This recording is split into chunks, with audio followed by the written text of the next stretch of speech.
chances are a child in your family or one of your child's friends has a food allergy. Yeah, according to the Food Allergy Research and Education Network, 1 in every 13 kids in the U.S. suffers from one. But if your child or a child you were responsible for suddenly had an allergic reaction, would you know what to do? Well, the Debbs family wants to make sure that never happens to you, what happened to them. Take a look at their story.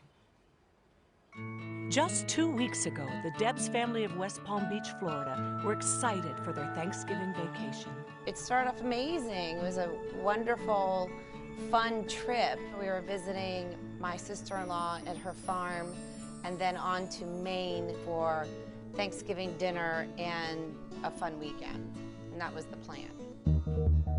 But the fun turned tragic when 11-year-old Oakley, one of the Debbs twins who suffered from asthma and a mild nut allergy, ate a piece of pound cake covered in what he thought was chocolate. There was extract along with roasted walnuts on top of it, which looked like chocolate.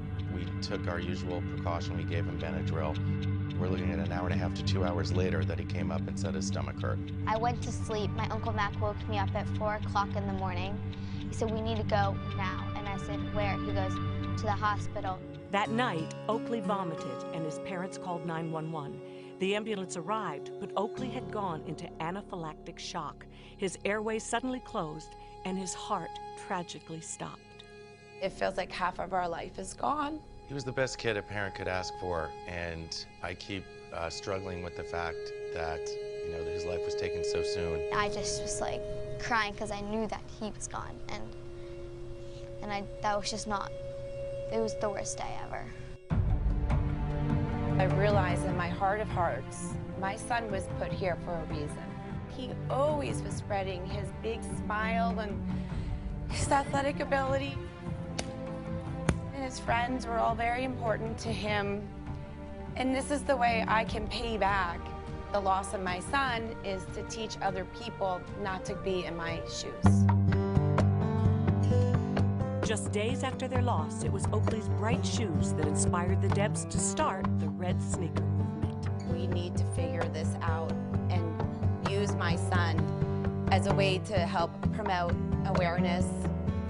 We don't know the difference between anaphylactic shock and allergic reaction, and that's unacceptable. Their hope is to save lives and educate others about nut allergies and the use of EpiPens. Oakley always wanted to do good, and I think he's looking down. And every time I start feeling sad, I think about how this Red Sneaker movement is going to change and help other families. Boy, that family is so strong. The Debbs family has already received a note from a family in the UK thanking the Debbs for sharing the story about Oakley, which helped save the life of one of their own 11-year-old children. And in honor of Oakley, the Miami Dolphins will wear red shoes at this weekend's game.